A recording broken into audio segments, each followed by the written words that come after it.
Deciding to move to a new place has its challenges, just like trying to choose just that one flavor at the cool new ice cream place.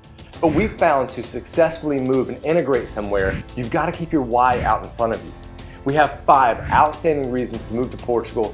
The first 4 are going to be tied together by the last one. And no, this isn't a ploy to keep you around until the end, but we have to explain the first 4 before we get to the 5th one. The last one will make sense when we get there and should help you with your decision if you're on the fence. Nearly every non-European we've spoken to has mentioned this one at some point, which is why we're going to lead with this fantastic reason to move to Portugal. Millions romanticize life in Europe, maybe without realizing what it actually means in real life. We've all probably been brainwashed to some degree by Rick Steves. Living in Europe is a thing that an insane amount of people dream about, yet by percentage, very little do. And it's a thing that our last reason helps solve. But wait, we can't jump ahead just yet. We know that this is big and it's broad, as there are 44 countries in Europe according to the United Nations. We also know that when most people talk about living in Europe, what they're really talking about is living in Western Europe, which, let's face it, of course, Portugal is in Western Europe. Living in a European country, legally mind you,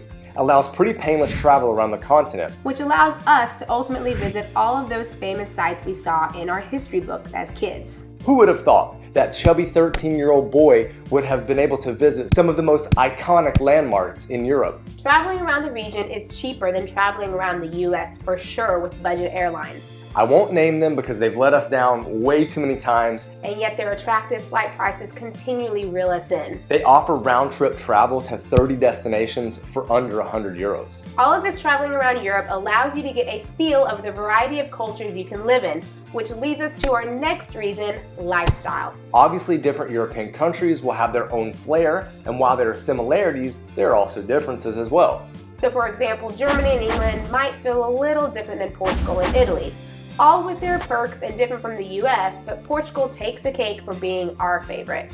How many places do you know where you can get a beer or 2 at midday and head back to work, or take a coffee break on a random Thursday for 30 minutes at a cafe before heading back to the office? We love the laid-back cafe culture. Being able to sit outside on a sunny day with a cold drink, or hot if it's the winter, and chat with friends or people watch is a common occurrence when you live in Portugal. But don't worry, you don't just have to have a drink.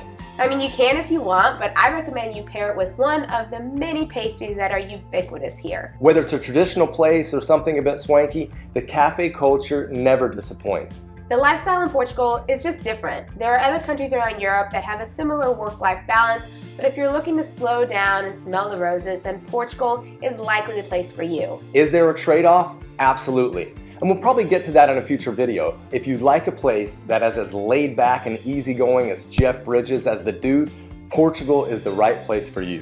To give you more of an insight on the lifestyle here, there's a big emphasis on family, and when we say family, we mean the whole family. You'll see multiple generations out for late night festivals or meals in restaurants. Kids aren't locked away like things to never be seen in public until they're 10. The reality is that young kids will be out with their parents, and in general, they're really well behaved, probably because they've been properly socialized at a young age. This means that young parents don't have to hide their children away. The older generation interacts with the younger generation, and there seems to be a lot of harmony in public setting in this regard. Now you're probably thinking, all of this eating and drinking out, along with what sounds like very little work as we travel Europe and spend excessive amounts of time not working, will be problematic.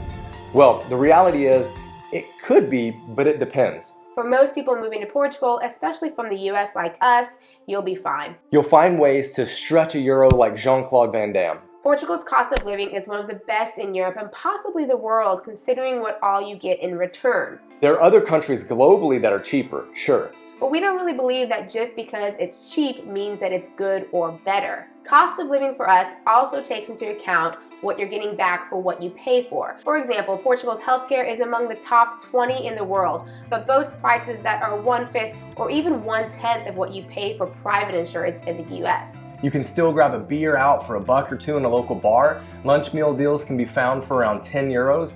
Dinners won't usually cost you more than 20 euros, and you don't have to tip, and taxes are already included. Public transportation is very affordable, with most single journeys being under €1.50 and Uber or Bolt, so ride sharing being on average 5 to 10 euros in the cities. But what about accommodations, you say?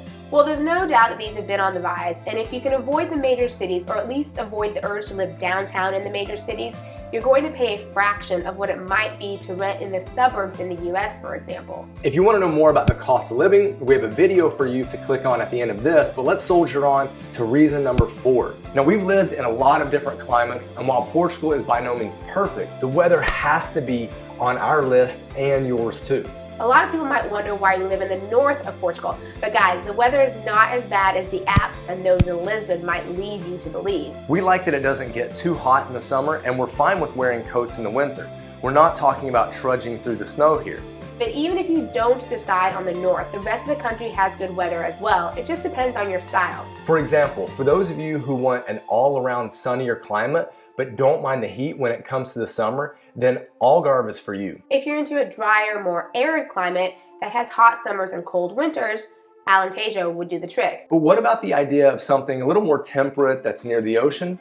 Check out the Silver Coast. A wide variety of climates are on offer, especially in such a small country. But we will warn you that each region has its own vibe, and maybe the overall lifestyle in Algarve doesn't fit you despite the weather being perfect. There's a trade-off there, so know how to prioritize weather among other criteria. Alright, if you're not sold on Portugal yet, and believe us, we're not trying to sell you on anything, we're just giving you our top 5 reasons to move to Portugal, and we've come to the factor that was most critical to us when we moved. Without Portugal being like this, we wouldn't have chosen it and likely wouldn't be able to recommend it to so many Americans, Canadians, and Brits. Without this reason, you don't get to live in Europe, get the laid-back lifestyle here, the good cost of living, and the superb weather. If you haven't guessed it, the reason is the ease of getting a residency visa. And there's an added bonus to discuss. There are multiple visas for people to apply for now that cover a wide variety of situations that people might be in.